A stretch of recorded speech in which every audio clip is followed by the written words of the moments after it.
बिस्मिल्लाहिर्रहमानिर्रहीम। अस्सलाम वालेकुम। HBL PSL की स्पेशल ट्रांसमिशन हमसे क्रिकेट में आपको कहेंगे खुश आमदीद। मेरा नाम है Anam Ahmed and this transmission is presented by Surf Excel, powered by Colgate Service tyre and Haier, sponsored by Ufone. आज से एक मरतबा फिर से लाहौर में PSL के मुकाबलों का मेला सजने जा रहा है, बल्कि मेला सज चुका है। एक मैच हो चुका है जहां पर छक्कों और चौकों की बरसात हो रही है। इवेंट का पहला match Lahore Qalandars and Quetta Gladiators के दरमियान खेला गया। अब से कुछ देर कबल लाहौर कलंदर्स ने टॉस जीता और पहले बैटिंग का फैसला किया और 20 ओवर्स में लाहौर की जानिब से 197 रन बनाए गए। अब स्टार बैटर फखर जमान की बात करें तो क्या ज़बरदस्त नॉक उनकी तरफ से खेली गई। 51 गेंदों पर महज उन्होंने 103 रन की शानदार इनिंग्स खेली, जिसमें 6 छक्के और 11 चौके उन्होंने लगाए। ग्लैडिएटर्स की बात करें तो खलील अहमद 2 विकेटों के साथ वहां से नुमाया रहे, जबकि कोयटा ग्लैडिएटर्स की बैटिंग जो है वो 188 रन ही वो बना सके हैं और 7 विकेटों के नुकसान पर 20 ओवर्स में, और कोयटा की टीम 9 रन से ये मैच हार चुकी है। जबकि एक और अहम मैच आज मुल्तान सुल्तान्स और पिंडी के दरमियान खेला जाएगा, जिसमें दोनों टीमें भरपूर तैयारी के साथ मैदान में उतरेंगी। लेकिन पिंडी की किस्मत का जो सितारा है वो काफ़ी ज़्यादा गर्दिश में है, अभी तक चमकने का नाम नहीं ले रहा है। मुल्तान सुल्तान्स इस वक्त पॉइंट्स टेबल पर दूसरे नंबर पर मौजूद है after Peshawar Zalmi. Let's see कि आज के मैच का रिजल्ट क्या होता है। क्या पिंडी कोई मैच तो कम से कम जीत पाएगा या नहीं जीत पाएगा इस सारे इवेंट में। इस सारे मामले पर बात करने के लिए हमारे साथ हमारा पैनल मौजूद है। साबिक test cricketer Yasir Hameed, sports analyst Syed Mohammad Owais and हमारे कोरेस्पॉन्डेंट उस्मान खान भी हमें ज्वाइन कर चुके हैं। अस्सलाम वालेकुम and welcome to the show. वालेकुम सलाम, कैसे हैं आप? ठीक है, बिल्कुल ठीक है, आप खैरियत से? जी अल्लाह का शुक्र। अच्छा उस्मान, हमने कुछ देर के बाद ज्वाइन करेंगे। यासिर भाई, एक दिन के गैप के बाद आज मैच हुआ, और बल्कि 2 मैचेस हैं, एक अब से थोड़ी देर के बाद भी होगा। कोयटा ग्लैडिएटर्स लाहौर कलंदर्स के साथ फखर जमान की जितनी तारीफ की जाए उतनी कम है। 103 रन 51 बॉल्स पर, यानी 201 का स्ट्राइक रेट। कैसे देख रहे हैं आप? देखिए, बिल्कुल लाहौर में मेला लूट लिया और फ़खर ने मेला लूटा है बेसिकली। तो 51 बॉलों पे 100 जो किया, उसी की बदौलत 200 का जो हिस्सा है इन्होंने टच किया। और अगर आप बाकी उनके स्कोर कार्ड देखें तो कोई भी बैट्समैन कोई खातर खा इजाफा नहीं कर सका। 31 रन किए उन्होंने। चार्लेथ ने शायद असलांका ने 31 किए 24 बॉल्स पे। उसके अलावा कोई भी नहीं था। और अगर आप कोयटा के पॉइंट ऑफ व्यू से देखें, उनकी बॉलिंग को अगर देखें तो अगेंस्ट अलजारी जोसेफ ने अच्छी बॉलिंग की, लेकिन विकेट लेस रहे। लेकिन जो इनके जो मेन बॉलर हैं, जो मिस्ट्री स्पिनर है इब्रार अहमद, वो थोड़े एक्सपेंसिव गए हैं। 4 ओवर में 43 रन दिए। वो एक मेरे ख्याल से ये एक टर्निंग पॉइंट हम कह सकते हैं कि 20 रन का आप कह सकते हैं कि इब्रार अहमद ऐसा बॉलर है कि 4 ओवर्स में 20 से 25 रन देते, और अगर यही एक विकेट हासिल करते तो ये 20 रन का डिफरेंस पड़ सकता था, जो उनको चेज़ में मदद देता। बट शामिल ने अच्छी इनिंग खेली आज, इंटेंट शो की है, शॉट्स बहुत अच्छी थी, आगे के बॉल को भी अच्छा खेला, पीछे का जो बॉल था उसको भी अच्छा गए, और पूरी तरह मतलब इंटेंट उनकी बहुत पॉजिटिव थी। लाहौर का पिच अच्छा था, लेकिन अगेन मैं कहूँगा कि बैट्समैनों को जो है अपनी क्वालिटी शो करनी पड़ेगी इन पिचेस पे। कराची और लाहौर की पिचेस इतनी इजी नहीं है जितनी हमने देखी हैं ओवर द इयर्स। एक फ्लैट ट्रैक्स जिस तरह होते हैं, थोड़ा सा वर्क है बॉलर्स के लिए। अगर बॉलर्स अच्छे हैं, अच्छी लाइन लेंथ पे बॉल करते हैं, वेरिएशन से बॉल करते हैं, तो मेरे ख्याल से बॉलर को भी मदद मिल सकती है। तो जितनी आपकी क्वालिटी होगी, जितनी आप में क्वालिटी होगी एज ए प्लेयर, उतना आप परफॉर्म करोगे। मेरा ये बिलीव है। तो पिचेस बहुत अच्छी हैं, थम्स अप, और मैं हेड्स ऑफ, बहुत अच्छी पिचेस बनाई हैं इस दफ़ा दोनों तरफ, कराची और लाहौर दोनों में एक्सीलेंट पिचेस। ऑलराइट, और वैसे आप कैसे देख रहे हैं लाहौर की इनिंग्स को? लाहौर को भी एंड देन कोयटा को भी बहुत ज़्यादा ज़रूरत थी, जीत की तलाश थी। इस तरह यासिर भाई ने भी फ़खर जमान की इनिंग्स पर बात की है, क्या ज़बरदस्त उन्होंने नॉक खेली है। एंड देन पहले हमें बाबर आजम नज़र आ रहे थे इस फॉर्म में, सेंचुरी कर रहे थे फ़खर जमान। अब शोएब मलिक के लिए लोग यूज़ करते थे कि जब तक दर्जी जिएगा तब तक सिएगा, तो मुझे लगता है फ़खर जमान के लिए अब चलना चाहिए, क्योंकि जिस तरीके की परफॉर्मेंस इनकी वर्ल्ड कप में भी जो आखिरी मैच खेले थे श्रीलंका के खिलाफ, मुझे याद है 200 का स्ट्राइक रेट था। अब भी आप देखें 200 का स्ट्राइक रेट है। मुझे एक चीज़ अच्छी क्या लगती है कि कभी उस बंदे ने कंप्लेन नहीं की, जिस पोजीशन पे खिलाओ वो परफॉर्म करता है। अपने लिए अनफॉर्चुनेट वो एक इंसिडेंट हो गया पाकिस्तान सुपर लीग के अंदर, लेकिन उसके ऊपर भी आपको पता उनका बड़ा एक एक्टिवनेस है, लेकिन एक टीम मैन है। जिस तरीके से वो लेके चलते हैं, उनका परफॉर्म करना आज इंपॉर्टेंट भी था, क्योंकि लाहौर कलंदर्स स्टेक पे लगी हुई है। लेकिन थोड़ा सा क्वेटा पे आना चाहूँगा। मसला क्वेटा का शुरू से यही रहा है आज भी अगर आप देखें तो मैं जेन्युइन बॉलर्स की बात कर रहा हूँ, इनके पास इस वक्त 4 के करीब इन्होंने जेन्युइन बॉलर्स को यूज़ किया है जी। जिसमें खलील अहमद को सबसे पहले अप्रिशिएट करना पड़ेगा। He is a very good paceman, youngster है, 143 भी आज टच कर रहा था। आप अलजारी जोसेफ और खलील को अगर आप निकाल दो तो ज़्यादा ये प्राइम इनके बॉलर्स हैं इब्रार और उस्मान तारिक। आज भी इब्रार को पड़े 4 में 43।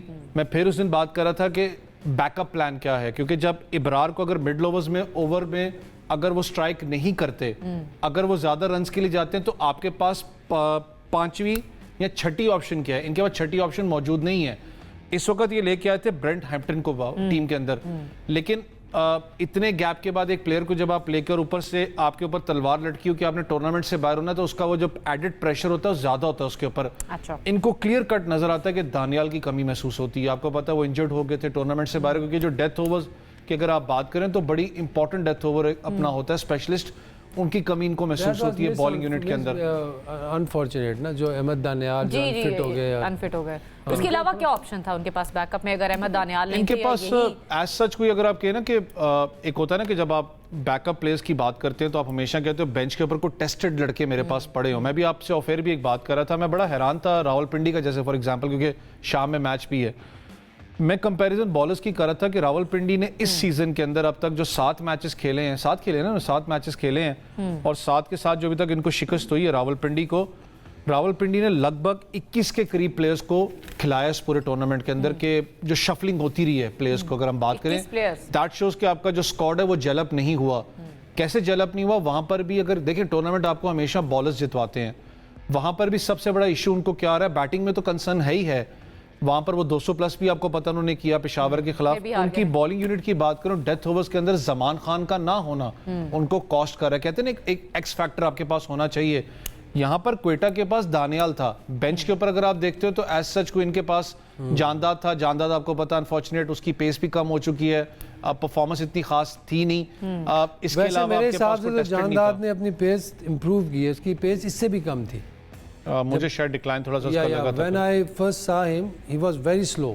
स्लो इससे भी ज़्यादा स्लो था। अब इसने पेस इंप्रूव किया, लेकिन जानदाद खान ने एक गलती ये की है कि जहाँ से 2 बॉल अच्छे कर रहे हो तुम्हें पीछे करने की क्या ज़रूरत है।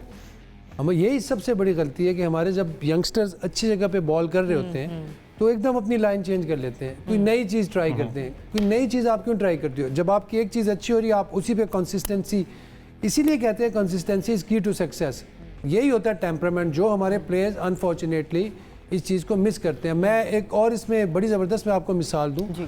अब हमारे जिस तरह साइम अयूब है, Saim Ayub out of form है, टेक्निकली इक्विप्ड है, सारी शॉट्स हैं, सब कुछ सही है, लेकिन उनका माइंडसेट ही ठीक नहीं है। किसी ने अभी उस तक उसका माइंडसेट पे काम नहीं किया। जब वो अंदर जाते हैं ना तो वो शुरू से ये सोच रहे थे कि मैं इसको ये मारना है।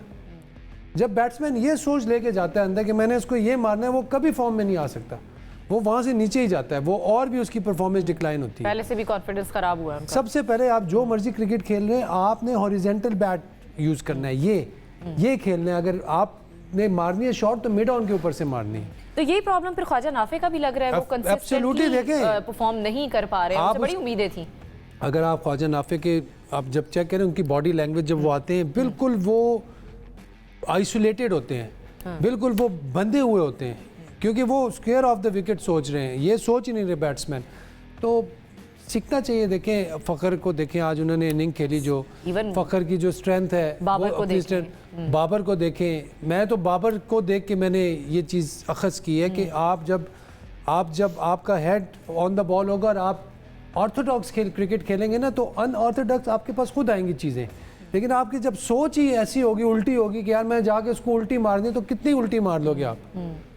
लेकिन क्वेटा के जो कैप्टन हिमसेल्फ सऊद शकील, वो भी कोई इम्पैक्टफुल परफॉर्मेंसेस नहीं दे सके हैं। आज भी जो जिम्मेदारी उनको लेनी चाहिए थी, आई थिंक डू और डाई मैच था आज क्वेटा का, तो क्वेटा शायद बाहर हो गई है, तो फिर आज परफॉर्मेंस देनी चाहिए थी सऊद शकील। देखें आप, क्वेटा लगभग 9 मैचेस खेल चुकी है, मुश्किल है, इतना आसान होने वाला नहीं। दैट मीन्स के आप इसको कभी जो पॉइंट्स टेबल अपना अपडेट होगा तो हमें उसका, मुझे भी उसका आइडिया नहीं।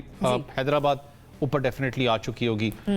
मसला ये है क्वेटा ग्लैडिएटर्स का, अगर आप शुरू पाकिस्तान सुपर लीग के स्क्वाड की बात करें ना, एक वेल सेटल्ड स्क्वाड और बड़ी तगड़ी टीम आती है। शेन वॉटसन भी खेला हुआ है, केविन पीटरसन की बात करें, केविन पीटरसन की बात करें, बड़ा एक तगड़ा स्क्वाड चलता था। मुझे याद है सिर्फ कंप्लेन क्या होती थी कि इनका जो स्क्वाड है वो जेलअप स्क्वाड कैरी नहीं होता था, लड़के नेशनल ड्यूटी के लिए चले जाते थे। इस दफ़ा क्वेटा की बात करें तो मैं सबसे बड़ा जो कमी इनकी ओपनिंग में जो आपने साउथ शकील की बात की ना, क्योंकि आपके इन्होंने भी बहुत ज़्यादा फ्लक्चुएट किया है। आपको याद हो 2 मैचेस में 50 करता है शुमाइल, अगले में उसको इंजरी होती है, उसको लेके वापस आते हैं, आप उसको चौथे नंबर पे या 5वें नंबर पे भिजवा देते हो, जो कि उसकी पोजीशन ही नहीं खेलने की, कि आपने बहुत ज्यादा फ्लक्चुएट किया है। उसका नाम है ना शामिल है, शामिल हुसैन, रायली रूसफ, शुमाइल नहीं है, सही शामिल ही नाम है, शामिल ही नाम है। नाम अब ठीक कर लेते हैं, लेकिन पहले ब्रेक भी शामिल कर लेते हैं। ब्रेक से वापस आएंगे तो बात मजीद। ब्रेक भी शामिल।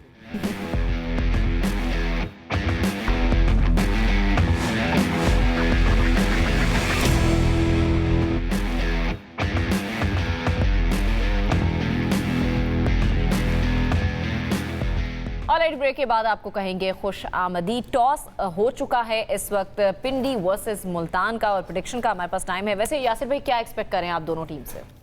देखिए आज मुझे लग रहा है अपसेट हो जाएगा। अपसेट? अब वैसे ये यहाँ तक बात आ गई कि पिंडी अगर हरा देती है तो वो अपसेट कंसिडर होगा। एब्सोल्युटली। देखिए 7 मैचेस में कोई मैच ना जीते हो तो आप उस टीम के लिए क्या बोलेंगे? आई मीन अगर वो जीतते हैं तो अपसेट ही करेंगे। अगर उन्हें पहले जीतना होता तो वो जीत जाते। कोई कमी है, रिजवान ने भी कहा है उस दिन प्रेस कॉन्फ्रेंस में, इस चीज़ को एक्सेप्ट किया कि मैं I was not leading from the front, मुझे रन्स करने थे तो इस टीम ने कुछ करना था, तो वो बेचारे से रन भी नहीं हुए। बट अगर होपफुली जो इनका प्लान ए है, आई विश कि वो प्लान ए इनका चले, काम करे। It's good for them, it's good for their wellness, उनकी जो है फ्यूचर के लिए अच्छा है, अपनी प्राइड के लिए अच्छा है। खुशी चले मिल जाएगी, पूरा टूर्नामेंट बहुत बुरा गया उनका। आई विश के वो अपना आज 110% दें और एवरी गाय परफॉर्म करे, and every guy should perform. This is my personal wish for them. बिल्कुल सही है जी। टीम परफॉर्मेंस जो है वो नजर आनी जरूरी है। वैसे क्या एक्सपेक्ट करें? आपको भी लग रहा है अपसेट हो जाएगा आज? मैं 3 मैच इनके बाकी है, मुझे पता नहीं क्यों फील होता है। मुल्तान का तो इतना इशू नहीं है, लेकिन हम तो डूबेंगे, तुम्हें भी ले डूबेंगे, किसी ना किसी टीम को डुबाएंगे जरूर, ये जो फीलिंग है। लेकिन मेरे ख्याल से 2 से 3 मैचेस शायद अभी 3 मैचेस रहते हैं। अगर आज का मैच निकाल दें तो फिर इनके बाकी अपना 2 मैचेस रह जाते हैं। पिंडी फिर मैं कहता हूँ डग आउट पड़ा है। मुझे उस दिन थोड़ा फील भी हुआ रिजवान का, ठीक है अगेंस्ट बात होती है क्योंकि हम चाहते हैं परफॉर्म करें। He is one of the best wicket keeper batsman Pakistan के पास। उस दिन फील भी हुआ जब वो प्रेस कॉन्फ्रेंस में बात कर रहे थे। लेकिन मसला ये कि मैंने बताया ना 21 प्लेयर्स लगभग इस टूर्नामेंट के अंदर यूटिलाइज किए हैं कि चॉप चेंजेस, आपको समझ नहीं आ रही कि हमने बेंच क्या खिलाना है। उस दिन भी एक बड़ी जो ब्लंडर था इनका सबसे बड़ा कि फॉस्टर की बात करूं जिसका 200+ स्ट्राइक रेट था, आपने उसको बिठा के आपने उस्मान ख्वाजा को खिला दिया। रिजवान को समझना पड़ेगा, अगर आप चाहते हो मैच जीतना तो आपको अपनी ओपनिंग डिपार्टमेंट को चेंज करना है। आपके पास लड़के बहुत अच्छे हैं। को खुद कौन से नंबर? देखिए आप मिडिल ऑर्डर के अंदर आके खेल सकते हैं, चौथे नंबर पर, क्योंकि आपका चौथे नंबर वाला बैट्समैन की बात करूं, क्योंकि इस वक्त सैम बिलिंग्स मौजूद हैं या आपके पास मिचेल हैं, वो परफॉर्म नहीं कर रहे। अगर आप नहीं भी करना चाहते, फॉस्टर को आप मिचेल की जगह यूज कर सकते हैं। नो कि मिचेल एक ऑलराउंडर है, लेकिन आपका कॉम्बिनेशन नहीं काम कर रहा ना। आपके पास अब्दुल्ला एक बहुत अच्छे प्लेयर मौजूद हैं जो कि आप ओपन भी करवा सकते हैं उनके साथ। यासिर खान बड़ा एक प्रॉमिसिंग क्रिकेटर है, लेकिन जो उसकी परफॉर्मेंस इस दफा डिप हुई है। तो आपके पास बेंच के ऊपर जो आई गेस जो एक अंडर 19 रन के पास ओपनर मौजूद है, is a very good asset, आप उसको इंक्लूड कर सकते हो। लेकिन फिर मैं कह रहा हूँ कि फॉर मी पिंडी मेरी ख्वाहिश है, बड़ा सिटी है। प्रेडिक्शन दे देना, प्रेडिक्शन कितने % से आपको लग रहा है? यार मुल्तान के साथ बेवफाई तो दिल नहीं करता, लेकिन पिंडी की बात करें तो पिंडी को 20% दे। मेरा दिल वैसे कर रहा है कि आज 60% पिंडी। 60% पिंडी, यासिर भाई आपकी दिल कर रहा है कि यार अच्छा मैं 60% मुल्तान को दूंगा, 40% पिंडी को दूंगा, लेकिन अगर चांसेस कम है पिंडी के। हाँ, मैं तो कह दिया ऑलराइट, लेकिन ऐसा लग रहा है शायद कि शायद अपसेट हो सकता है, लेकिन प्रेडिक्शन जो है वो आपने मुल्तान की फेवर में दी है। इसके साथ ही प्रोग्राम को करना है मुझे क्लोज। इंशाल्लाह आपसे करेंगे कल दोबारा मुलाकात। अपना बहुत ख्याल रखिए। अल्लाह हाफिज।